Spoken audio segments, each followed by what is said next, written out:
దేశ ఆర్థిక వ్యవస్థకి తోడ్పడే ట్రక్ నడిపే వాళ్ళు వాళ్ళ ఆరోగ్యాన్ని నిర్లక్ష్యం చేస్తున్నారు. ఆ నిర్లక్ష్యం వల్ల రోడ్డు ప్రయాణాల్లో తీవ్రమైన ఇబ్బందులు వస్తున్నాయి. అసలు ట్రక్ సారథుల ఆరోగ్యాన్ని కాపాడుకోవడం ఎంత అవసరం ఇప్పుడు చూద్దాం. నేడు భారతదేశం ప్రపంచంలోనే అత్యంత వేగంగా అభివృద్ధి చెందుతున్న ఆర్థిక వ్యవస్థల్లో ఒకటి. దేశ ఆర్థిక వ్యవస్థ రవాణా రంగంతో మెరుగుపడుతుంది.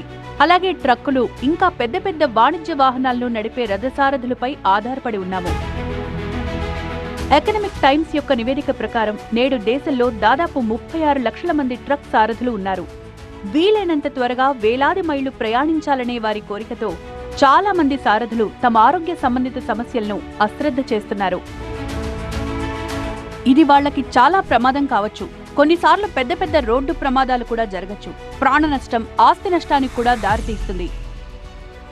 2020 సంవత్సరంలో నిర్వహించిన సేవ్ లైఫ్ ఫౌండేషన్ సర్వే ప్రకారం దేశంలోని ట్రక్ సారథులు 53% మంది వెన్నునొప్పి, కీళ్లు, కండరాలు, మెడ నొప్పితో అలాగే కడుపు సంబంధిత సమస్యలతో బాధపడుతున్నారు. అంతేకాకుండా 2023 సంవత్సరంలో నోయిడాలోని ఐకేర్ హాస్పిటల్ ద్వారా నిర్వహించిన ఒక సర్వేలో ట్రక్ సారథి కంటికి ర్యాండమ్గా పరీక్షలు నిర్వహించారు. ఇందులో 50% కంటే ఎక్కువ మంది కంటి సమస్యలతో బాధపడుతున్నారు. ఇక్కడ ఆశ్చర్యకరమైన విషయం ఏంటంటే ఈ ట్రక్ సారథులు చాలా మంది తమ పనిలో నిమగ్నమై వారి అనారోగ్యాన్ని గుర్తించలేకపోతున్నారు. बहुत देर चलाते हैं गाड़ी तो आंख पर असर आता है, माथा में चक्कर आता है, पैर हाथ जो है सूजने लगता है. होता है कब कहीं रेस्ट करें, 2-4 घंटा रेस्ट कर ले, लेकिन जो गाड़ी माल रहता है तो रेस्ट करने का टाइम नहीं मिलता है.